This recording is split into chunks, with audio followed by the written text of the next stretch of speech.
Seja bem-vindo ao Doc Money, o podcast onde médicos falam sobre dinheiro sem tabu. Eu sou o Rafael Rodrigues, especialista em investimentos, e ao meu lado aqui, host do podcast também, o Dr. Danilo.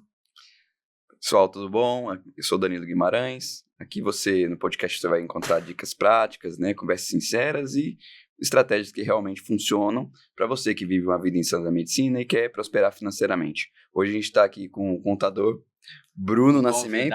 Né? Nosso convidado. Lembrando que agora a gente vai começar uma sequência chamando especialistas em pontos que ajudam os médicos e que deveriam saber, né, Danilo? Tudo isso que orbita, né, a carreira do médico e a parte de finanças também a gente vai trazer aqui. E começando com o Bruno, é uma oportunidade para a gente aprender também, né, Rafa? Exato.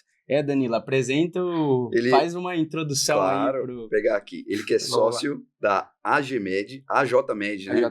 AJMed, escritório de contabilidade especializado em clínicas médicas e CNPJs médicos, com mais de 250 gente pra caramba, clientes ativos, e criador da Academia da Contabilidade Médica, com mais de 3.500 alunos, contadores e advogados. Ele também, não sei se você lembra, mas eu acho que eu entrei em contato com você através de um curso que você fez para médico, né? Exato, tem um curso de gestão para médicos também, que a gente fomenta. Ele já até participou de um outro projeto que eu tinha, Rafa, com curso para clínicas médicas e tudo, então a gente tem um relacionamento então já de um tempo. Já se conhece há um tempo, de longa data. Exato, obrigado, gente. E Bruno, pode complementar também o que a gente não falou aqui.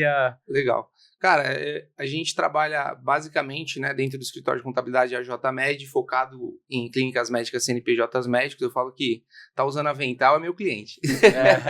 Então, a gente já está há um tempo aí no mercado, tem mais de 250 clientes. E além disso, né, como eu percebia que o mercado estava necessitando, né, de conhecimento focado na área da saúde, a gente desenvolveu a Academia da Contabilidade Médica, que são cursos, né, voltados para contadores e advogados se especializarem na área da saúde. Legal. E aí, em geral, tanto na área contábil, fiscal, tributário, recuperação tributária, enfim, a gente hoje já está batendo mais de 3.500 alunos, né? Tem bastante gente aí que já se formou e está conseguindo replicar aí a contabilidade de forma correta para os nossos queridos amigos médicos aí.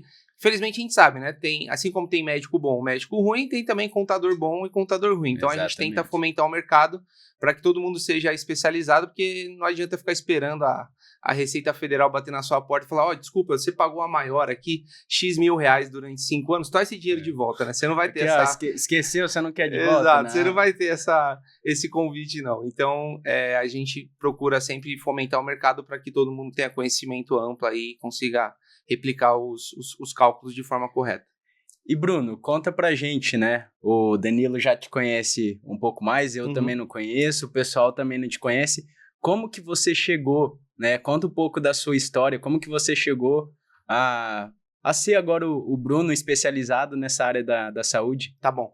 Cara, eu comecei inicialmente, né, pai contador, mãe contadora, por livre e espontânea pressão eu virei contador, né? Então alguém tinha que assumir o escritório lá na frente. Não teve como fugir. Minha irmã foi para a área de biologia, lascou, aí eu tive que ser contador. Logo no começo da faculdade eu já consegui entrar numa Big Four, que é uma das grandes maiores empresas de auditoria, né? São os maiores escritórios de contabilidade que tem hoje no mundo. Então eu fui para a KPMG e lá foi realmente a faculdade da faculdade. Realmente você aprende muita coisa no campo, ali na guerra, ali no dia a dia. E aí, depois de 5 anos ali dentro da KPMG, eu volto para o escritório já com uma outra cabeça, né? Então, você aprende muito a questão de cultura organizacional, a como lidar com o cliente, conversar com o cliente, que é muito importante, conversar com pessoas, né? Aí eu volto para o escritório familiar. E o nosso escritório, a AJ Contábil, ela sempre teve uma vertente forte para a área da saúde. Não era o principal, mas a gente sempre teve muito médico na carteira, muitas clínicas. Então, basicamente, quando começou a surgir essa ideia de Instagram e YouTube, eu falei, cara, se a gente tem que escolher um nicho para conversar dentro do Instagram, eu vou escolher o nicho que eu sempre conversei desde os meus 17, 18 anos que eu comecei no escritório. É médico. E aí eu comecei falando, fiz o Instagram brunonascimento.blog, depois Bruno Nascimento Med, aí depois eu falei, eu vou assumir logo a roupagem e vou virar o contador do médico. E a gente fomenta muito conteúdo dentro do Instagram, voltado para a área da saúde. Aí quando eu comecei a fazer Instagram, abriu 2 vertentes para mim. Uma, a necessidade de médicos me chamando ali dentro do Instagram, tirando dúvidas. Eu falei, cara, eu vou fazer um escritório focado apenas em médicos, apenas em clínicas médicas. Porque existia essa demanda, né? Sim. Pô, Bruno, eu queria saber como é que você faz esse cálculo para reduzir a tributação, é legal, tá certinho? Então, a gente fez a vertente AJMed, que é um escritório de contabilidade apenas... Faz parte do grupo ali. Para clínicas médicas e CNPJs médicos. E, por outro lado, tinha os contadores me chamando no Instagram, falando assim, Bruno, eu também quero ganhar cliente médico. O médico é um bom cliente, né? O cara ganha bem, ele paga bem. E aí a gente fez o treinamento, começou pelo treinamento CRM, depois o RT na saúde, depois veio a Academia da Contabilidade Médica, onde a gente ensina o contador a atender médico. E aí uma das perguntas que já me fizeram foi, Bruno, você está ensinando o seu concorrente a ganhar mais médico? Eu falei, cara, hoje a gente tá falando de 600 mil CRMs, né? Não tem como... Tem pra todo mundo. Nem se eu quiser, sabe? Se eu tivesse 1.000 clientes médicos hoje na carteira, eu já estaria satisfeito, ainda tem mais 599.999 para todo mundo. Então, é um mercado amplo que realmente necessita da nossa ajuda como contabilidade, ainda mais está vindo uma reforma tributária, acho que a gente vai entrar nesse assunto mais para frente. Então, assim, precisa ter um contador especializado. Não adianta ser aquele contador generalista que faz tudo ali, tudo mais ou menos, né? Você tem que focar numa área. E aí a gente está aí até hoje fomentando muito conteúdo para a área da saúde. Ah, legal, Bruno. O pessoal não sabe, mas eu sou formado em contabilidade também. Minha família tem um escritório de contabilidade, mas eu não quis seguir, não. Eu tirei até o CRC, né, para atuar na área, mas eu falei, pai, vou seguir o que eu gosto, que é a parte dos investimentos, Com certeza. Né? Então, e agora a gente entrando aqui no conteúdo, você que já se apresentou, quer falar algum ponto? Vamos para o primeiro bloco, né? Vamos para o primeiro bloco aqui. Falando da minha especialidade agora, né? Da parte médica. Exato. Não, a primeira pergunta aqui. Por que tantos médicos misturam as contas das pessoas físicas, da pessoa jurídica, e qual o risco que tem disso, né? Contábil mesmo. Risco contábil, basicamente é o seguinte, os médicos, né, como hoje, né, a pejotização é uma realidade, antigamente, né, quando a gente estava num outro Brasil, né, onde existia ali a tributação na pessoa física, que realmente era uma tributação mais adequada, né, para quem ganhava naquela época, né, 10, 15, 20 anos atrás, quem ganhava muito dinheiro ganhava 5 mil reais, ganhava 6, 7 mil reais, que dava para você fazer muita coisa. Então a tabela do imposto de renda estava adequada à renda da população. Só que hoje... Era a mesma tabelinha. É a mesma tabela, só pra você ter uma noção, a tabela não muda há 10, 15 anos. Isso é um ponto Antigamente, quem ganhava 5, 6 mil, você ganhava o teto, você era tributado pelo teto e tá tudo bem, certo? Só que hoje, um médico que está iniciando, ele já vai fazer plantões, ele vai tirar 10, 15, 20 mil reais ali no processo ali de trabalho dele. Então você acaba muito defasado com a tabela, você já é tributado no teto, nem começando já. Então é uma tributação muito injusta. O que acontece? Quando ele começa a entrar no mundo da pejotização, ele ainda não descartou o mundo da pessoa física dele. Ele está ainda entre os dois. A gente pega muito médico, a gente tem que puxar a orelha do cara. Fala assim, você precisa abrir uma conta pessoa jurídica. Não, mas eu estou recebendo na minha física. Não, mas está errado. Por quê? Porque o fisco pode entender que aquele rendimento que ele está recebendo na física deveria ser tributado como pessoa física, só que ele tem um CNPJ e está emitindo nota. Sim. Então, esse é o risco que está atrelado. O fisco, né? Claro, se porventura tiver uma fiscalização, todos esses rendimentos dos últimos 5 anos que você teve, que você só recebeu na sua pessoa física, já que você recebeu numa conta corrente pessoa física, eu estou entendendo, né? Porque eu sou fisco, eu entendo que eu quero entender. Uhum. Eu estou entendendo que esse rendimento é uma pessoa física e não uma pessoa jurídica. Não, mas fisco, eu tributei aqui na jurídica, eu emiti nota, mas você recebeu na física. Então, assim, obviamente existe um processo, pode se defender e tudo mais, mas assim, é melhor evitar. Abrir um CNPJ, abre a sua conta pessoa jurídica, hoje é a coisa mais fácil que tem contas digitais, recebe na jurídica, paga os impostos bonitinho, paga as despesas, a gasolina que você foi até o local, a alimentação, paga ali dentro da empresa, porque a sua empresa é você é a empresa é você. Faz ali seus gastos normais e, por fim, você vai ter o lucro. Esse lucro você pode distribuir para sua conta pessoa física e você gasta. Que por enquanto... Que até o momento, até a data de hoje, está sendo isenta a distribuição de lucro, mas a gente não sabe os próximos passos aí. Mas é muito comum acontecer isso. Claro que está mudando, né? Mas acontece. Trazendo para o mundo das clínicas médicas, a gente tem a questão também do médico mal acostumado. Que acontece o seguinte, o médico tem uma secretária, né? Aí ele fala, paga o boleto aí do meu filho, ali da escola. Paga ali a manicure da tudo, esposa, ou paga ali não sei o que da família ali, né? Paga essas despesas. E aí acaba sendo mal acostumado, utiliza dinheiro da empresa para pagar despesas da pessoa física. Também, o contador especializado vai pegar isso no balanço e falar, doutor, não tem problema fazer isso, mas assim, manda o dinheiro para a sua conta pessoa física e na sua pessoa física você manda a sua secretária pagar. Aí ela paga o que ela quiser pagar ali dentro. Sim. Então, acontece, mas a gente tenta sempre orientar a fazer o correto para evitar problema, né? E é um desafio, não sei você, Danilo, mas é um desafio nas consultorias isso. Sim. Trazer pro médico para ele entender a importância de separar a pessoa física da jurídica. Porque às vezes a pessoa entende que tudo é dinheiro dela. Exato. E não, são pessoas separadas, Exato. né?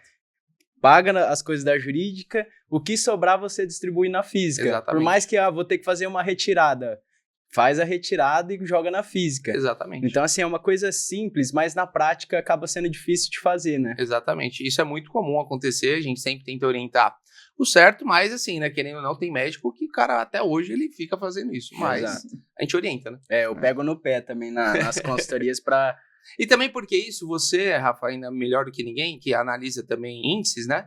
Acaba poluindo todo o índice da empresa. Nossa, mas a minha clínica não dá lucro, né? Minha clínica não tá dando lucro. Aí a gente vai abrir o balanço, puxa uma DRE, 80%, 90% das despesas não são da empresa, são da pessoa física dele. Sim. Isso é um lucro disfarçado. Então, você tira esses caras do seu balanço, pronto, a sua empresa começa a dar lucro. Então, isso também é uma análise de índices da empresa, acaba poluindo. Então, a gente sempre tenta orientar para fazer o certo. Ele manda na física dele, aí ele paga o que ele quiser pagar lá na física. Legal. E Bruno, ainda falando de pessoa física e jurídica, qual que seria o momento ideal para o médico abrir uma pessoa jurídica, uma empresa? Tá. O que normalmente acontece, esse médico se forma, ele tira o CRM, aí ele começa a atuar muitas vezes em bolsa, né? Começa a atuar com bolsa auxílio, né? Dos hospitais que ele começa iniciando ali. E aí existe uma virada de chave quando ele começa a atuar mesmo como um prestador de serviço daquele hospital. Que aí ele não está recebendo mais uma bolsa auxílio, ele está recebendo efetivamente rendimentos. Nesse momento, se é a mesma resposta que eu comentei com vocês. Como a tabela do imposto de renda está muito defasada, qualquer rendimento acima de 5, 6 mil reais que ele tiver, ele já vai ser tributado em quase 30%. É um absurdo, assim, é um valor muito alto para quem está recebendo 5, 6 mil reais. O que acontece? A pessoa jurídica acaba sendo a melhor escolha, que ele já começa tributando 6%. A gente sai de 27,5% para 6%. Então, é uma tributação muito mais vantajosa. Basicamente, ele procura um contador especializado na área da saúde, pode ser qualquer contador da Academia da Contabilidade Médica. Já tem ele lá. procura ali na região dele o que melhor atende. E aí... Ou te chama no direct. Ou chama no direct, não tem problema, pode me chamar, @o contador do médico, pode me chamar lá. Mas enfim, você abre a sua pessoa jurídica, vai ser habilitado, uma dúvida muito comum, né? Que quando você abre a pessoa jurídica, você tem que pagar o CRM na física e você paga o CRM na jurídica também. São 2 CRMs que você paga. Abriu ali o seu CNPJ, você vai ser tributado em 6, 7%, dependendo do seu faturamento. Faturamentos até 15 mil, 6%. Vai começar a aumentar 20, 25 mil, vai dar 7, 8%. E vai aumentando conforme você fatura mais. Mas sempre a pessoa jurídica, tributariamente falando no cenário de hoje, que a gente não sabe como que vai vir a reforma tributária aí, mas no cenário de hoje ainda é o melhor caminho para o médico fazer ali o serviço dele, e é nesse momento que ele vira a chave e abre a pessoa jurídica, o CNPJ. E aí você falou legal. Dessa questão dos 6% aí, isso para qualquer tipo de empresa, quais são os tipos de empresas que existem, qual a diferença entre eles, né? Tem aquele MEI, MEI, qual que seria o melhor ali para... A empresa médica, normalmente o que a gente abre é limitada unipessoal. Tá? O que é limitado unipessoal? Uma empresa que tem apenas um sócio. Né? Algumas vezes a própria pessoa abre ali só ela. Algumas vezes ela até participa de uma empresa da família, né? Uma empresa médica da família. Aí a gente chama de empresa limitada. Então pode ser 3, 4, 5, 10, 15, 20 sócios. Né? Então essa é uma empresa limitada. Em questões societárias, no Brasil hoje o que pratica é a limitada. Tá? Por quê? Porque qualquer problema que acontecer naquele CNPJ, um procedimento médico que você fez errado, alguma dívida tributária, qualquer problema que der na empresa, ela recai apenas na empresa. Ela não vai para o CPF. Claro, a gente não adianta tapar o sol com a peneira, né? Dependendo de como está a empresa, claro que pode depois dos processos, e tudo mais, essa parte mais jurídica, pode recair no CPF. Mas assim, inicialmente fica ali no CNPJ o processo, seja ele trabalhista, tributário, societário, que for, fica ali dentro do CNPJ. Antigamente o que existia muito eram as empresas individuais. Empresa individual era o médico abrindo o CNPJ, só que esse é o problema. Quando ele abria esse CNPJ, qualquer problema da empresa já recaía no patrimônio do médico. Então ele acabava ficando descoberto ali. Então era uma sociedade ruim para ele abrir, porque a gente sabe, né? Na área da medicina pode acontecer a qualquer momento um procedimento errado, uma cirurgia e a família vir em cima ali no médico, né? Então a empresa individual hoje não é tão utilizada, até porque a limitada já substituiu ela e protege o médico nessa questão societária. Com relação à MEI, né? Área da saúde em geral não pode, nem enfermeiro, nem médico, psicólogo, fonoaudiólogo, fisioterapia não pode, toda atividade profissional não pode ser MEI. Então a gente não tem como abrir uma empresa MEI na área da saúde, tá? Aí tem aquele ME também, né? Microempresa, aí é o porte da empresa. Microempresa é empresa de pequeno porte, né? Basicamente é uma nomenclatura para identificar se a sua empresa é uma empresa pequena ou se é uma empresa já média, né? E tudo isso vai ser Simples Nacional. Isso, aí é regime tributário. A gente tem o Simples Nacional, que eu indico para médicos que estejam faturando até 30, 40 mil reais. Então, o Simples Nacional é o melhor cenário tributário. Você vai ter a melhor tributação. Começou a exceder esse faturamento, 40, 50, 100, 200, 300, aí é o lucro presumido. O lucro presumido é a tributação ideal para o médico que já está faturando mais ali dentro do CNPJ. Acima de 40 mil. Acima de 40 mil. E aí a gente começa a entrar nos benefícios fiscais, que a empresa que está no presumido consegue ter alguns benefícios fiscais, que depois, se vocês quiserem, a gente entra nesse detalhe. Legal. Mas tem alguns benefícios de acordo com o tipo societário, né? Se é 2 sócios da mesma categoria, se você faz cirurgia, procedimento, exame dentro da empresa, enfim, são vários benefícios que a gente pode detalhar depois. Tem até um desconto para quem não faz procedimentos, né? Em relação ao CRM Exatamente. mesmo, né? Da PJ. Exatamente. E eu estava até assistindo uma palestra sobre isso, que é importante o empresário, né? Também o médico, Sim. que ele tem que entender que ele é um empresário, entender um pouco sobre isso, para realmente chegar no contador e procurar abater alguns impostos. Exatamente. Então, de uma porcentagem que ele pagava cheia, Exato. Isso vai sendo diluído, né?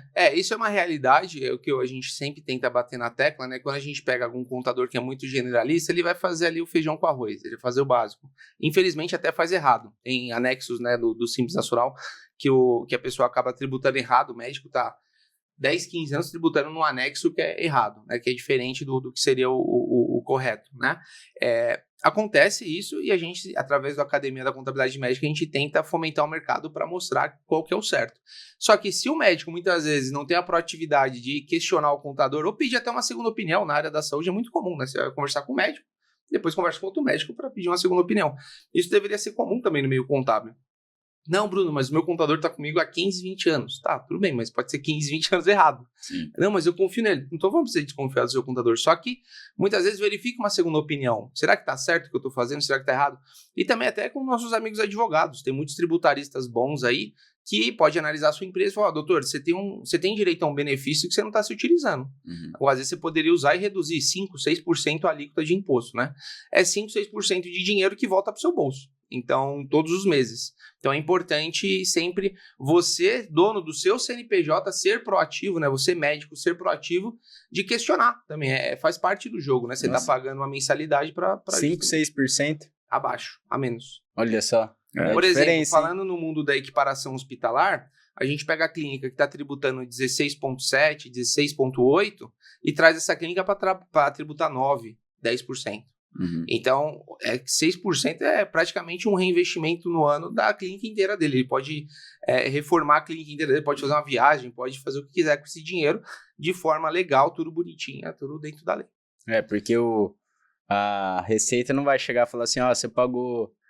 Tem como abater aqui, Exato. Né? Ela não vai chegar para você e vai falar assim, desculpa, mas eu recebi dinheiro a maior de você, tô te devolvendo. Isso aí não existe.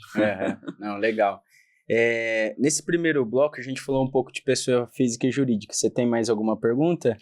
Não, acho que a gente pode seguir. Que tem bastante pergunta aqui para fazer. Vamos lá. A gente indo para o segundo tópico, a gente falar um pouco sobre tributação e economia fiscal, que é um pouco que a gente entrou agora. Exatamente. Exato. Mas vou fazer uma pergunta aqui. Qual que é o principal erro tributário que às vezes o escritório comete que acaba afetando o bolso ali do médico? Isso, o bolso do médico. Tá. Tem diversos erros, né? Eu digo que a contabilidade é criativa, ela pode errar para tudo quanto é lado, né? Tem erros, algumas vezes, dele colocar no anexo errado, né? Porque, só para vocês entenderem, o Simples Nacional, ele possui 5 anexos, anexo 1, 2, 3, 4 e 5. Cada anexo é para um tipo de atividade. Então, anexo 1, comércio, anexo 2, indústria, anexo 3, serviço, anexo 4, advogados e prestadores de serviço em geral, e anexo 5 também, prestadores de serviço, né? E tem muitas vezes você pega um cliente, né, médico, fez uma troca de contabilidade, e a gente vê que ele está no anexo 2, que é uma tributação errada, né? Está sendo tributado erroneamente. O fisco também, ele muitas vezes não vai te avisar logo de início. Às vezes você está ali 2, 3, 4 anos ali tributando errado e o fisco está quietinho na dele. Do 4º para o 5º ano, quase batendo no 5º ano ali, ele manda a cartinha, ó, esses últimos 4, 5 anos aqui você tributou errado, mais multa e juros, mais atualização. E aí vem uma porrada dessa para o médico que não está nem esperando e está confiando que o contador está fazendo a tributação adequada. Então isso pode acontecer. Ponto 2, por exemplo, no mundo da saúde, falando em Simples Nacional, você tem 2 anexos, o anexo 3 e o anexo 5, que você pode tributar de forma correta o médico. Só que, dando um exemplo muito claro, anexo 3, ele tributa em 6%. Anexo 5, 15,5%. Caramba. Então, assim, uma diferença. Algumas vezes você, doutor Danilo, tá tendo um faturamento de 15 mil reais ali, poderia estar sendo tributado em 6% e o contador optou para tributar em 15,5%. Aí a gente pega muito caso, que aí eu refaço esses cálculos e peço esse dinheiro de volta, que a gente chama de recuperação tributária. Mas tem vezes que o cara já está fazendo isso há 10 anos. Você tocou num ponto importante, eu vou te perguntar, porque senão eu acabo esquecendo. Às vezes a pessoa tem medo de fazer essa recuperação. Sim. O que você fala sobre isso? São mundos totalmente diferentes, tá? O mundo que recepciona, na área da Receita Federal, o mundo que recepciona esse pedido, né, da recuperação tributária, ele é totalmente diferente do mundo que faz as fiscalizações. Então, são portas totalmente distintas, elas não se conversam. E trazendo para a nossa realidade, não acha que quando você vai pedir uma recuperação, vai ter um ser humano ali do outro lado analisando os números, será que você fez certo? Não, é tudo robotizado, é tudo sistemático. Então, o sistema vai dar ok ou não vai dar ok. Se ele der ok, beleza, você vai receber o dinheiro de volta. Se ele não der ok, não vai. Agora, a fiscalização é uma outra área. E aí, o que a gente já entende, a gente conhece, né, muitos órgãos que fiscalizam, a gente muitas vezes participa de muitos congressos. A gente sabe que a fiscalização no Brasil funciona por sazonalidade. Então, por exemplo, janeiro e fevereiro eles vão fiscalizar empresas de cigarro. Março e abril eles vão fiscalizar empresas do agro. Maio e junho, claro, a gente nunca vai saber qual que é que eles estão fiscalizando, mas eles fazem uma amostra. O Brasil é muito grande. Roda a roleta lá do PlayStation. É muito difícil, tipo assim, eu vou atrás dessa empresa que ela recuperou tributariamente X mil reais. Não tem isso, assim. Eles não vão, por exemplo, quem recuperou mais. Não tem isso. É tipo no sorteio. É um sorteio que eles fazem ali, essa daqui a gente quer analisar. E aí vai te pedir as documentações. Mas lembrando, se você fez tudo de acordo com a lei, não tem por que se preocupar. Se você está fazendo, né? Hoje, né, atualmente está chovendo aí de notícias, né, de recuperações tributárias fraudulentas, né, feitas por escritórios de contabilidade, outros escritórios em geral. Mas assim, se você está fazendo com o advogado correto, com o contador correto, está fazendo tudo dentro da lei, e aí de novo, mas Bruno, como é que eu vou saber se é correto ou não? Pede uma segunda opinião. Exato. Pede uma terceira opinião, porque eu falo que assim, contador ele é um ser bem conservador, né? A gente gosta de deixar tudo bonitinho de acordo com a lei. O advogado, não falando mal, não, mas o advogado algumas vezes ele é mais impossível, ele vai para cima, não, mas o que é certo, a gente vai brigar. Então tem uma segunda opinião de um contador, tem uma segunda opinião de um segundo advogado, para saber, porque querendo ou não, gente, o CNPJ é seu, o sócio é você. Se der algum problema, não é o contador, não é o advogado que fez o processo, é você que vai responder. Então tem que se levar nada na loucura, faz com calma que vai dar certo. Quando você vai fazer essa recuperação, tem aquela que está pacificada, né? Sim. Que não vai te dar problema, Exato. E tem aquela que às vezes pode cair no âmbito judicial, né? Exato. Por exemplo, o INSS paga a maior. Isso é muito comum, doutor Danilo vai me confirmar com certeza. Muitas vezes o médico trabalha em 2, 3 locais diferentes, algumas vezes ele é professor de uma universidade, algumas vezes ele já tem uma clínica que ele tem um prolabore muito alto já, ele já recolhe o teto do INSS, certo? Só que esses CNPJs não se conversam. Nos CNPJs que ele trabalha, eles não se conversam. O RH de um não conversa com o RH de outro, que não conversa com o contador de outro. Então, ele acaba, muitas vezes, pagando mais INSS do que deve. E isso é uma recuperação tributária que a gente pode fazer por via administrativa, porque já é claro na legislação. O teto do INSS é X. O doutor Danilo está pagando X mais 10. Aí eu vou pedir esses mais 10 de volta. A gente pode fazer uma recuperação tributária administrativa.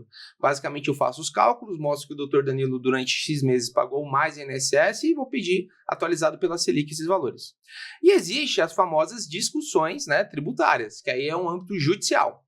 De acordo com a lei tal, tal e tal, eu entendo, né, como Bruno, como contador, como advogado, tal, que o doutor Danilo está pagando X% aqui nesse âmbito aqui, mas ele deveria pagar X% menos, né? Então, igual a equiparação hospitalar, pode ser feita por via judicial. Eu tenho uma clínica de ortopedia que ela faz cirurgia, faz procedimento, faz exame, ela tem as licenças, está tudo bonitinho, está tudo de acordo com a lei. Judiciário, eu quero reduzir essa tributação. Aí você pede por via judicial essa redução.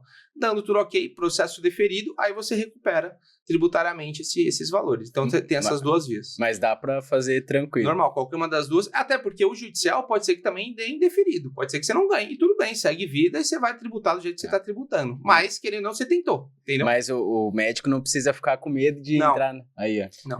Esclarece, por isso que é bom falar com o especialista, né? E assim, me esclarece por que tem essa vantagem tributária em relação a, enfim, entre aspas, hospitalização, né? Que Sim. seria quando você faz procedimento ou cirurgias. E quando você só faz plantão, por exemplo, Sim. e trabalha para terceiros. Exato. Por que existe essa vantagem? A história que está por trás da equiparação hospitalar era basicamente o seguinte: o primeiro processo de equiparação hospitalar que surgiu no Brasil foi acho que em 1994, tá? Se eu não estiver enganado, e me desculpe aí quem vê o vídeo se eu falei algum ano errado, mas eu acho que foi em 94. O que acontecia? O médico, ele fazia uma cirurgia, um procedimento e um exame dentro do hospital. Aí o hospital tributava menor. Aí ele montou a clínica dele, esse processo é muito antigo, foi o processo inicial que tomou base para fazer os outros processos de equiparação hospitalar. Esse mesmo médico, ele tinha uma clínica do lado do hospital, só que era uma clínica menor. E ele começou a fazer esse procedimento, que não era tão invasivo, dentro da clínica dele. Não fazia no hospital, tinha tudo bonitinho, tinha vigilância, tinha alvará, tinha tudo, tá tudo certinho. Aí quando ele mandava pro contador dele, o contador tributava cheio. Aí ele falou assim, não, calma aí, se eu faço no hospital, eu tributo menos, e se eu faço na clínica, eu tributo mais? Por que essa diferença? E eu sou menor, né? Exato. Aí vem um advogado junto do contador e falou assim, não, vamos pedir judicialmente que você tribute igual. Então é ter essa igualdade de tributação. Aí começou o processo de equiparação hospitalar, que esse processo já desde 94 roda até hoje com diversas clínicas. Ou seja, a cirurgia, o procedimento e exame que você realiza na clínica ou em terceiros pode sofrer essa redução tributária. E aí você pode fazer por via administrativa ou por via judicial, dependendo aí dos casos, né? Cada cliente é um caso, né? Eu falo que não tem recuperação tributária pronta, cada CNPJ você tem que analisar e aí você pode pedir essa redução. Então você sai de uma tributação de 16,5%, 17% ou até mesmo 15% para uma tributação de 9%. Então é uma bela economia que você pode fazer, é a questão da equiparação. E às vezes o médico não sabe disso, né, Danilo? Uhum. Que ele pode cobrar o contador para ele olhar para isso, né? Às vezes ele está pagando lá 16, ele podia estar economizando, né? Exatamente, 9% praticamente ele está caindo de 16 para 9, e aí esse dinheiro está voltando no bolso dele. Assim, a gente já fez equiparações que a gente retornou 1.200.000, 1.300.000 de dinheiro que estava no lixo, né, que a gente fala, atualizado pela Selic. Então, de um 5 belo anos dinheiro. Para cá, de 5 anos para cá. E atualiza pela Selic do período. Exatamente. Aí é bom, hein? É por isso que não pode ir no mais barato, né? Você que está em casa, não vá pelo preço, e sim pelo valor que o contador entrega. Tudo isso você tem que observar, né? Se a pessoa faz a análise correta, né? Se não tem como diminuir. Sim. E eu falo assim, é igual os investimentos. Quando eu vou atender um cliente, o cliente ele não sabe sobre investimentos. Então eu tenho que mastigar para ele entender da melhor forma possível. Eu acho que na sua área também, né? Exatamente. Que aí você começa a falar de alíquota, de anexo. E não precisa ter vergonha também no sentido de falar que não sabe. É normal, né? Muitas vezes eu vou fazer reunião com o médico e falo, Bruno, desculpa, eu sou bem leigo nessa área. Eu falo assim, graças a Deus que você é leigo nessa área, porque aí assim eu existo, né? Porque senão, se você fosse bom em tudo, eu não tinha mercado. Então, pedir uma segunda opinião, assim como eu, paciente, posso pedir uma segunda opinião, você também pode. Você não precisa sair do seu contador amanhã e mudar tudo. Conversa com um contador especialista, conversa com outro contador especialista, você vai ter opiniões distintas ali. E você, como dono do seu CNPJ, responsável pelo seu CNPJ, você escolhe, vou permanecer com o meu contador, ou até mesmo fala assim, contador, eu ouvi a opinião de um segundo contador e ele falou isso e isso de acordo com a lei tal. Você pode dar uma verificada? E o cara, às vezes, o contador vai olhar, não, doutor, realmente está certo, vou retificar, e é normal. Agora, tem profissional bom e profissional ruim, né? Tem contador que vai se sentir ofendido, Exato. Então vai com ele, não vou fazer, então... Ou outros falam, não, deixa eu me especializar, senão eu vou perder. Exatamente. Não, legal. Antes da gente fazer a próxima pergunta, Danilo, a gente tem que pedir pro pessoal seguir nosso canal, né? Porque a gente tá tendo... A gente tava jantando ontem conversando sobre isso. A gente tá tendo muita visualização. Sim. E pouco seguidor. Exatamente, né? Então, siga a gente no YouTube, curta e compartilhe esse vídeo com quem precisava escutar e ter essa aula aqui sobre contabilidade. É isso aí. Vamos perguntar sobre a reforma? Acho que vale a pena, né? Tá todo mundo na dúvida aí, o que vai mudar. Agora tem essa nova emissão do Gov, né? Do Gov, que agora tá no portal do Gov, né? Sim. Mudou um pouco, né? Sim. Então, já tá valendo isso do Gov? Do que? Dos recibos? Dos recibos que você faz através do Gov, né? Já, Receita Saúde. Vamos lá, vamos falar primeiro da reforma, aí deixa um ponto 2 aí, que é o Receita Saúde, eu explico também. Reforma tributária, tá? O que vai mudar no mundo médico, principalmente, vou falar nos dois cenários, tá? Aquele famoso PJ de plantão, CNPJ de plantão que você usa em hospitais, para você fazer a sua nota fiscal e receber o plantão ali do mês. A grande mudança que pode acontecer dentro da reforma tributária é você mudar o cenário tributário da sua empresa, de Simples Nacional para lucro presumido de uma forma obrigatória. Eu vou te explicar o porquê. O hospital, na hora que te paga essa despesa, ele utiliza aquela despesa sua como um crédito tributário, né? E aí o Danilo vai captar logo o porquê disso. Quando você emite a nota para o hospital, o famoso caixa 2 vai ter vida morta com a reforma tributária. Ele não vai conseguir se manter. Essa é a intenção já. A reforma tributária vai forçar todo mundo a se fiscalizar. Então, o que vai acontecer? Quando eu for comprar uma folha, eu, contador, vou pagar uma folha A4 para o meu escritório, eu vou exigir que o comércio me emita nota fiscal, porque aquilo vai fazer eu abater o meu imposto. O cara então ele vai ser obrigado, não é que assim, não, sem nota é tanto. Não vai ter. Por quê? Porque você vai tomar créditos tributários. Então, no mundo do PJ de plantão, o hospital primeiro vai te exigir obrigatoriamente aquela nota, a gente chama de condomínio de médico, né? Quando você participa daqueles CNPJs, né, que você vai prestar serviço, também vai te exigir nota fiscal, porque a sua nota fiscal vai servir como um crédito tributário para ele. Aí existe um ponto 2 aqui, que é uma pequena mudança tributária, porque no Simples Nacional, o hospital vai tomar pouco crédito. Se a sua empresa for lucro presumido, ele vai receber bastante crédito. Então, a grande tendência que eu vejo para o mundo da saúde é que os hospitais vão exigir que todo médico que preste serviço para o hospital, ou as clínicas que vão exigir que você que presta serviço para a clínica não seja mais Simples Nacional, vire lucro presumido. Por quê? Porque ele vai receber mais crédito, tá? Isso é um achismo, Bruno Nascimento, mas é o que é de acordo com a lei. Então, vamos falar num cenário hipotético. O Dr. Danilo, ele tem a clínica dele, né? Aí o Dr. Danilo tem ali o Dr. Pedro, né? Aí eu vou falar assim, ô Dr. Danilo, eu sou o contador do Dr. Danilo. Fala com o Dr. Pedro, a empresa dele está no Simples. Aí ele vai falar, mas por que, Bruno?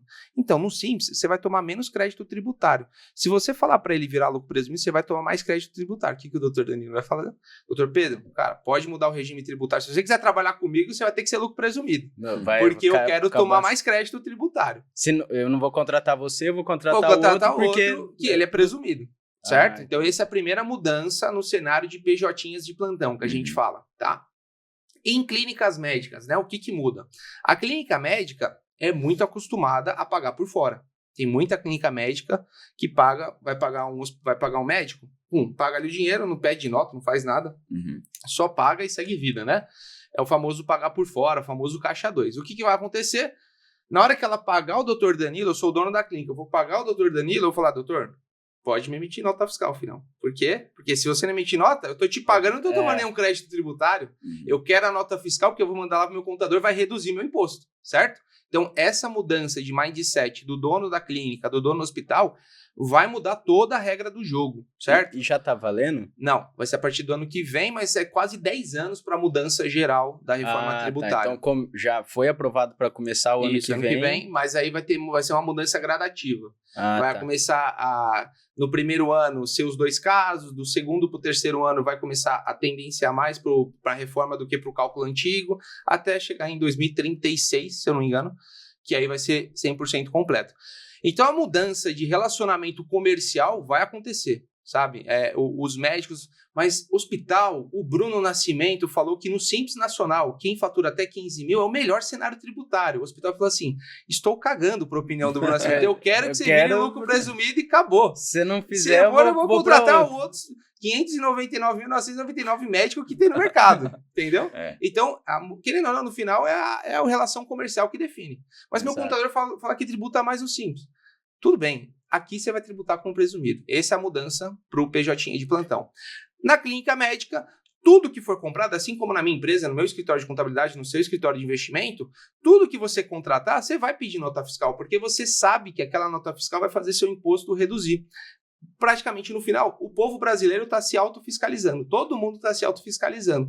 Aquele cafezinho na padaria que você pediu, você fez uma reunião, quero nota fiscal. Eu vou poder abater esse valor? Claro que tem despesas e despesas, né? Tem despesas que vão ser dedutíveis e despesas que não vão ser dedutíveis. Mas assim, aquele congresso que você fez, né, que você foi lá aprender, você vai exigir nota fiscal, o cartão de crédito que tem na empresa, você vai exigir tudo vai pedir nota fiscal. Por quê? Porque você vai poder reduzir tributariamente ali dentro da sua empresa, essa é a grande mudança. E a outra grande mudança, que o brasileiro não está muito acostumado ainda, é que o IVA ele é diferente. Para quem já foi nos Estados Unidos, já vivenciou isso, né? Quando você olha o preço ali na hora da gôndola, ali, você pagou tudo, né? No mercado, pagou, né? Deu $300. Só que aí depois de 300 ele vira 330. Por quê? Porque aí embaixo tem um IVA, aí você tem que pagar 330. O imposto aparece já na nota. Exato. Né? Na nota fiscal já vai aparecer distinto o imposto, você vai pagar a maior. Então é o seguinte, quando o doutor Danilo, eu tô precisando fazer uma cirurgia. Ele falou, legal, R$10 mil a cirurgia para eu fazer. Tudo bem. Então, doutor, eu preciso da nota. Não, ok. Aí na hora que ele fizer a nota, vai estar 10 mil, IVA, R$1.000. Aí eu vou pagar 11 mil reais. Então o doutor Danilo colocou o preço dele, certo? Em cima do preço que ele colocou, a pessoa, né, com a vivência já vai saber, puta, eu tenho IVA ainda que vai dar mais uns R$1.000, R$2.000 ali em cima. Então vai dar R$12 mil. Legal. Eu vou lá e pago para o doutor Danilo. O que vai acontecer? A gente chama de split payment, né? O pagamento do imposto ele já vai ser segregado. Na hora que eu pagar na conta do doutor Danilo, através da nota fiscal dele, vai acontecer isso aqui. 10 mil vai para o doutor Danilo, 2 mil já vai na conta corrente da Receita Federal. Ah, já automático. Já automático, já o pagamento... porque se não for automático, né? Esse dinheiro pode... O pagamento já vai ser automático. Vamos falar no nosso dia a dia, né? Saindo do mundo da saúde, mas eu se deixar aqui eu fico falando, tá? Vamos falar no mercado. Qual a diferença, assim? Porque tem uma história, né? Até no mercado financeiro, né? Eles falam que vai ser o maior IVA ou IVA do mundo, né? Exatamente. Então, aqui no Brasil. Exato. Eu acho que assim, tem essa conversa de ser o maior IVA, mas o Brasil também ele é formado por muitos lobbies, né? O lobby nos Estados Unidos, ele é legalizado. Existe o lobby, todo mundo sabe, e inclusive tem grandes empresas que pagam o lobby, né? Que é o quê? É os acordos lá dentro do Congresso. Eu acredito que não vai se perdurar isso porque o brasileiro está acostumado a pagar 15%, 16% de imposto. Por exemplo, você chegar numa área da saúde em geral, que aí você está falando de grandes hospitais, de grandes grupos corporativos, grandes empresas, eles vão pressionar o Congresso, eles vão pressionar ali, meu amigo, você quer o meu apoio? Você reduz essa alíquota. Você quer que eu saia de 15 para 30? Vocês estão malucos? Não tem como. Então é o seguinte, obviamente vai chegar no meio termo. Eu acho que vai ter esse aumento, mas não vai ser tão absurdo quanto eu tô achando. Por quê? Porque existe o lobby da saúde, existe o lobby dos supermercados, existe o lobby das empresas, das indústrias de aço. O Brasil ele é formado por um monte de lobby. O lobby que for mais fraco vai tomar porrada. Agora, o lobby da saúde é um dos maiores lobbies que existem, né, no vai ser Brasil fácil hoje. Assim, não vai ser fácil aumentar esse imposto. Com certeza eles vão pressionar para reduzir e, obviamente, vão conseguir, porque, querendo ou não, o Congresso depende também do meio privado para sobreviver. Imagina, o cara não ter apoio de um diretor de grandes hospitais. Então, ele tem que ter esse apoio, né? Então, eu acho que pode ter esse aumento, mas não vai ser tão significativo assim. Não, legal. E falando um pouco desses novos recibos aí pelo Gov, já tá valendo, né? Já tá tendo que entrar lá, fazer toda a emissão. Se você é um médico pessoa física, o que é um médico pessoa física? É o médico que não abriu o CNPJ, tá? Ele está sendo tributado nos 27,5%, né? Aí o que acontece? A gente chama isso de carnê-leão web, né? Todo mês ali. Bruno, eu sou física e jurídica. A gente chama isso de tributação híbrida. Ele atua um pouco na física, atua um pouco na jurídica. Isso é muito comum em dentistas, por exemplo, né? O dentista, acho que foi junho ou julho. Desse ano mesmo. O período do teste foi junho ou julho de 23. 23. Se eu não me engano foi essa data, tá? Junho ou julho de 23. O que mudou? Antigamente, a gente tinha os famosos recibos, né? Você ia lá no Word, escrevia, deixava o seu desenho ali bonitinho, doutor Danilo, tal, escrevia, recebia do paciente tal, CPF tal, o valor de tanto pela prestação de serviço médico, aí você ia lá, colocava o carimbão, pum, e assinava. Acabou. Aí ele pegava esse recibo papel, ia lá no contador dele, declara essa despesa aí no isso quando pedia, né? Quando pedia. E aí, por outro lado, esse é o paciente. O doutor Danilo, o que ele fazia? Ele ia lá pro contador dele, tem um recibo aqui, coloca no meu carnê-leão aí para eu tributar, né? Então, isso antigamente era assim que funcionava. O que acontece hoje? Eles trouxeram uma tecnologia. Então, não adianta. O doutor Danilo hoje, se ele emitir na mão, isso vai um ponto de atenção, hein, gente? Se você emitir recibo na mão ali, escrito, papel, pedacinho de pão ali que você compra no jornal ali, né? Que você coloca ali, escreve. Não, mas tem meu carimbo, tá assinado. Não tem validade nenhuma. Tem que ser pelo Gov, né? Tem que ser. Tem que entrar no Gov com seu CPF e sua senha. Você vai lá no portal Acessar Carnê-Leão. Você clica o Carnê-Leão, faz o seu cadastro dentro do Carnê-Leão. Ele vai te pedir informações básicas, nome, CPF, tal. Qual que é o seu número do seu CRM, do CRO, do CREFITO, do que for. E aí você clicou ali, rendimento. Aí você clica lá, mais Receita Saúde. É um botãozinho azul, tá lá em cima, Receita Saúde. Informações básicas. Você vai pedir o CPF do paciente, o valor, a data que você recebeu o dinheiro, não é a data que você... fez o serviço, né? Não é a data que você fez o serviço, é a data que você recebeu o dinheiro. Carnê-leão é metodologia caixa. Bruno, eu fiz o serviço hoje, mas eu recebi mês que vem. Então você vai lançar esse recibo mês que vem. Você não lança esse mês.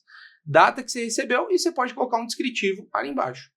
Clicou em adicionar recibo, já foi para o CPF. O paciente já está recebendo no Gov dele e você já está destacando no seu carnê-leão. Pronto. Então, esse é o meio correto hoje de você fazer recibo médico. Esqueça o famosinho recibinho de papel, assinatura, não tem mais. Não tem mais. Tem que ser através do carnê-leão web. E, por exemplo, se o cliente não pedir o recibo, aí você tem que estar ciente que você está fazendo o famoso caixa 2, né? Caixa 2. É o por fora. Então aí você está fazendo errado, é contra a lei, obviamente. Você está recebendo o dinheiro sem a devida origem, sem devido recibo. Tá? Então, certo mesmo, se o paciente não pediu, é fazer essa emissão. Você faz de qualquer forma. Ele já vai automaticamente pro dele. Até quando eu fui declarar a minha declaração, eu fiz pelo Gov esse ano, né? A pré-preenchida. Aí eu já puxei, eu fiz uma consulta particular com o médico, já puxou lá. Já vai automático. Já foi automático. Na pré-preenchida já aparece todos os Receita Saúde que o doutor já fez no seu nome, né? Então já aparece automático. Essa é a ideia, né? Porque as notas fiscais, ele já tem esse controle, já aparece, né? Uhum. Agora os recibos, né? Nota fiscal, a gente tá falando pessoa jurídica, já aparece. O recibo era o único que não aparecia, porque era um papel. Entendi. Então ninguém sabia para quem emitiu, né? E as fraudes eram muito comuns, né? Faz um recibo aí para mim. A pessoa inventava ali na hora, só para ter um desconto no imposto de renda. Então era muito comum. Agora não. A partir do Receita Saúde, tudo é dentro do sistema. Também, quer cancelar? Dá para cancelar. O médico vai lá no recibo, clica lá embaixo, desce a tela, cancelar. Dá para cancelar. Quer saber como emite o recibo? Vai no YouTube, coloca lá Bruno Nascimento, Receita Saúde, já vai ter uns 4, 5 vídeos lá que eu tô explicando como é que mostra. Já tem um vídeo para isso. Já tem para clínica médica, odontológica, toda a área da saúde. Isso começou esse ano, né? Começou esse ano, obrigatoriedade esse ano. E a área da saúde inteira. É que eu não vou te lembrar de cabeça agora. Tem algumas áreas que ainda não é obrigatório. Eu acho que é fonoaudiologia. Tem algumas áreas que eu não vou falar porque eu vou falar uma besteira. Mas assim, até pra já ir se acostumando, é médico, área da saúde em geral, já faz. Porque você já pode fazer. Então já faz e já fica organizado, tanto pro seu lado quanto pro seu paciente. Evita aquele velha ligação, né? O doutor Danilo sabe, em fevereiro, março, o paciente vem, ô doutor Danilo, eu fiz um tratamento com você em janeiro do ano passado e eu paguei R$3.000 e eu não sei onde está o recibo. Faz aí pra mim. Faz um pra mim aí. Aí tem acontece. Aí acontece. Agora, no Receita Saúde, você só entra no carnê-leão, mês de janeiro, qual que é seu CPF? Ah, tal, você precisa do CPF, já tá ali bonitinho, ele já consegue ver. Esses dias eu não sei o que houve, mas assim, eu fiz um procedimento, acho que foi uma cirurgia, e aí a clínica que eu tinha feito, através dessa clínica, falou assim, 2 anos depois, doutor, você tem que emitir aquela nota também, tem 2 anos. Nossa, aí 2 anos é demais. Eu falei pro contador, você emite lá, doutor, acho que não vai dar certo esse negócio aqui. Porque na pessoa jurídica, qualquer movimentação que você faz de anos passados, você tem que retificar tudo. Né? Todas as declarações têm que ser retificadas. Aí é uma dor de cabeça do caramba. Nossa, 2 anos aí não, né? Você ainda está dentro do ano e até vai, né? Exatamente. Janeiro. Mas a clínica me pediu, o cara falou assim, 2 anos depois, eu falei, olha, mas assim, não sei nem como é que eu vou fazer. Eu falei com o contador, doutor, a gente pode fazer, mas como se fosse feito agora, não há 2 anos atrás. Exatamente. Falei, tá bom. Legal. Eu fiquei com uma dúvida, assim, tem muitas perguntas, né, Danila? Assim, acho que dá até pra gente... Dá até pra gente... eu acho que dá pra fazer a parte... Depois, coloca nos comentários ou manda pra gente se vocês querem a parte 2 com o Bruno. Sim. Porque eu acho que é um conteúdo muito válido. Por mais que você não queira aprender a fundo, você tem que entender o básico. Obrigatoriamente, você vai ter que aprender. Vai doer no seu bolso se você não aprender. Você vê esse podcast, você já vai despertar, já vai chegar no seu contador e perguntar, ou chegar no Bruno e perguntar. Exato. Mas eu fiquei com uma dúvida. Tem algum momento que ainda compensa o médico ficar na pessoa física? Sei lá, se ele abate alguma coisa no imposto, ainda compensa? Existem algumas atividades que compensam a tributação híbrida. O que é tributação híbrida? É você mesclar tanto a pessoa física quanto a pessoa jurídica, tá? Agora, só física, assim, você tem que ter muita despesa para abater para fazer sentido, tá? A híbrida, eu posso afirmar com certeza que faz sentido. O que é a híbrida? Por exemplo, clínicas dermatológicas, cirurgião plástico, clínicas odontológicas que possuem muito material de consumo, né, dentro da sua operação. Essas despesas, elas são dedutíveis, né? Então, o que a gente chama de híbrida? Híbrida é o seguinte, você tem a sua pessoa física, onde você tem as suas despesas ali mensais, e aí, obviamente, essas despesas, elas têm que estar atreladas ao seu CPF. Então, não adianta você comprar o produto e colocar no CNPJ e usar no seu CPF, não. A nota fiscal tem que estar no seu CPF, tá? A híbrida funciona o seguinte, essas despesas, né, de forma proporcional, não adianta também ser o malandro, né? Tudo que é despesa eu vou jogar na física e o que for receita na jurídica, não. A Receita Federal já se posicionou com relação a esse tema, ela aceita a tributação híbrida desde que seja feita de forma proporcional. Para facilitar a nossa análise, vamos pensar o seguinte, vamos jogar 50%. Então, o que acontece? Você pega 50% da despesa, joga ali na sua pessoa física. 50% da despesa, você joga na jurídica. Quando eu comprar com o fornecedor, eu quero meia nota para física, meia nota para jurídica. Ok. Fornecedor ele vai fazer. Acabou. Legal. Quando você já tiver essa piscina de despesa aqui, você tem o valor da piscina inteira para se aproveitar fazendo recibos. Então, você tem lá 15 mil de despesa na pessoa física. Você pode emitir 17, 18, 20, 21 mil de recibo ali, né? Você tem despesas para bater. Com certeza vai ser mais barato do que se você tributasse cheio 21 mil reais, entendeu? Porque você só vai tributar sobre a margem, né? 21 mil menos 15 mil, você vai tributar só 6 mil, não os 21 mil, entendeu? Se esses 21 mil tivessem na jurídica, você ia tributar inteiro. Entendeu? Então, essa é a tributação híbrida. Você joga um pouco na física, um pouco na jurídica. Na jurídica, a despesa não abate nada, não serve para nada. Então, o que você faturar na jurídica vai ser tributado na jurídica. Qual que é o posicionamento da Receita Federal? Você pode, sim, fazer a tributação híbrida desde que, né? Primeiro ponto que ela coloca de destaque, proporcionalizar despesa. Aquela velha sacada de vou jogar tudo que é despesa na física e deixar a jurídica sem nada. Toma cuidado que a Receita Federal já se posicionou contra isso. Certo, é 50-50. Proporcionaliza.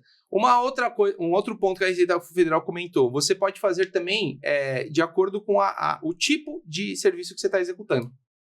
Na física, eu só faço procedimento. Na jurídica, eu só faço consulta. Então, tudo que for despesas de procedimento, você joga na física. Tudo que for despesas de consulta, você vai jogar na jurídica. Então, esse seria uma segunda metodologia, né, que ela faz de acordo com a atividade, tá? O terceiro ponto importante que a Receita Federal destaca só é com relação, dentro ali da física, né, ter a arrecadação do INSS. Então, você também, obviamente, se abre uma empresa, uma pessoa física, você tem a arrecadação de INSS aqui dentro da física. E basicamente isso. E o último ponto é que para você fazer a híbrida, você tem que ter 2 sócios ou mais dentro da operação ali, do CNPJ. Entendi. Não então, pode ser a só híbrida... você. Então, a híbrida tem que ter outra 2 pessoa. sócios ou mais ali dentro do CNPJ, e aí cada sócio pode fazer o seu carnê-leão ali, bonitinho. Então, basicamente, é muito difícil compensar o médico ficar só na física. Na física, assim. Ele tem que ter muita despesa. Ou ele tem que fazer muita coisa por fora. Porque, ou ter muito dependente, né? Nem assim, sabe por quê? Porque a tabela do Imposto de Renda, ela tá muito defasada. Então, assim, o médico que faturou R$7.000 hoje, ele já tá tributando 27,5. Entendeu? Agora, no Carnê-Leão, como que funciona a tributação? É o seguinte, Carnê-Leão é assim, ó. Recibos é o rendimento. Ponto.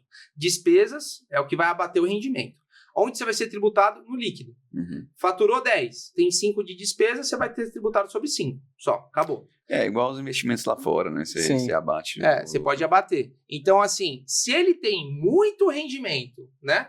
E pouca despesa, ele vai ser tributado sobre esse tantão aqui. É muito pesado, 27,5 disso tudo. Faz mais sentido ele abrir uma pessoa jurídica, que vai ser tributado menos. Entendeu? Entendi. Indo aqui pro fechamento aqui do nosso podcast aqui, que foi bem enriquecedor, inclusive. Bora. Que dá para fazer o segundo, com certeza. Ficou faltando aqui, mas tudo bem.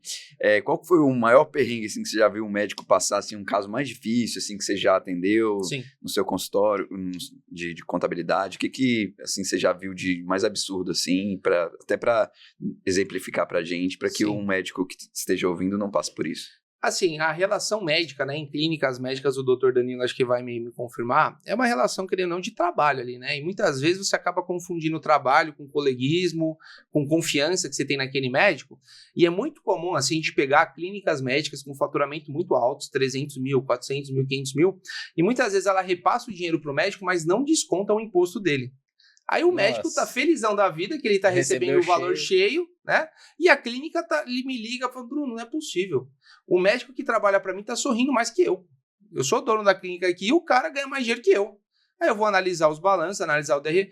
Mas, doutor, deixa eu te falar um negócio. Você tá descontando pelo menos 15%, 16% ali do médico, né? Na hora que ele faz o procedimento, na hora que ele faz a produção dele. Mas eu tenho que descontar dele? Eu falei, pô, claro que tem. Porque ele, querendo ou não, ele é um parceiro seu na relação. O que acontece? Normalmente essa clínica ela trabalha por um convênio. O convênio, na hora que ela vai pagar a clínica, ele vai pedir nota fiscal. Emitiu nota fiscal, você está pagando imposto. Se você não descontar esse imposto desse parceiro, ele está recebendo líquido lá, e você bonitão, e você está pagando o imposto de todo mundo. Então tem clínica que chega com 15, 16 médicos parceiros, o cara não está descontando imposto de ninguém. Meu Deus. Aí ele está assumindo 100% do imposto, só ele. Então, assim, todo mundo tá sorrindo ali, ganhando, e o cara tá ganhando isso aqui porque ele tá, a maioria do recebimento dele, ele tá pagando imposto da clínica. Isso é muito comum acontecer. Mas ele é um médico parceiro nosso há muitos anos, eu confio no que ele faz. Eu sei, mas tem que ter essa conversa, porque assim, não tá sendo justo. Ele tá recebendo 100% do valor e muitas vezes você tá pagando o imposto que deveria ser dele. Mas se eu falo isso com ele, ele fica nervoso, ele não quer... Tem que ter essa conversa, porque querendo ou não, senão você tá sendo uma ONG, né? Porque você tá assumindo imposto de todo mundo. É pai para filho, né? Exato. Não, vou pagar para você o imposto. Você tá assumindo imposto de todo mundo e aí todo mundo tá sorrindo e você vai ficar triste. Não, então eu vou mudar. Aí acontece. Tem clínicas, inclusive, quando é um endereço comercial muito bom, que ela cobra taxas até a mais do que o imposto, que tá certo também. Taxa secretária, taxa locação do ambiente, tem uma taxa do imposto. Então, tem clínica que desconta do médico parceiro 20%, 25%, 30%. Por quê? Porque ela entrega de mão beijada para o médico um paciente da classe A ali que vai gastar dinheiro com ela. Então, enfim, é uma relação comercial. Tem que ser muito claro e transparente desde o início, né? Esse é a principal dica que eu deixo. E evitar cair nesses problemas de muitas vezes não descontar um imposto do médico, que porque aí não é baixo, né? Você tá levando na cabeça e é muito dinheiro, né? A gente tá falando aí de um faturamento de 100 mil reais, por exemplo, é 15 pau que você tá deixando pro governo. Todo mês, né? E todo mundo tá ganhando e você tá levando 15 mil ali de despesa. Imagina no ano isso, Exatamente. né? Então é um ponto aí, pessoal, você que tem clínica, de verificar se isso tá acontecendo com você ou não, né? Porque você falou, né? É bem comum. Eu não sabia disso, que era comum. Pra mim é um pouco óbvio, né? Tipo, lá no escritório, por exemplo, a gente vai pagar o assessor, ele já sabe que vai descontar lá 18%. Exato. 18%, entendeu? Então, mas é um ponto importante. Legal. Danilo, vamos pro Minuto A Doc gente tem Money? um bloco aqui que é o Minuto Doc Money, que é uma pergunta que está relacionada com a sua área, tá bom, mas que geralmente a gente não deixa livre aí. E o Minuto Doc Money é um minuto que você tem para responder uma pergunta específica. Tá bom. E a gente contabiliza, né? Deixa eu... O Rafael vai colocar aí o tempinho. Tá bom. Mas... Pode fazer a pergunta. A pergunta é assim: por que o médico deveria ter um contador especialista na área médica? Tem que ser rápida a resposta? Tem que ter um minuto. Um minuto. Bom, tem que ter um contador especialista para ele aproveitar ao máximo, né, das deduções que a Receita Federal permite, né, e das possibilidades de redução tributária através de benefícios fiscais que já existem e que muitas vezes ele está por anos ali tributando muito mais do que deveria. Além disso, um contador especialista vai conseguir mostrar para ele índices da empresa dele, que tá indo bem ou está indo mal, orientar ele da forma correta, né, como que deve emitir a nota fiscal, o Receita Saúde, o recibo, por exemplo, orientar o passo a passo de como fazer isso. Eu acho que a especialidade traz isso, né? Como a gente tem muita vivência com o mundo médico, a gente acaba sempre tendenciando as nossas análises sempre para a área da saúde. Então, reforma tributária.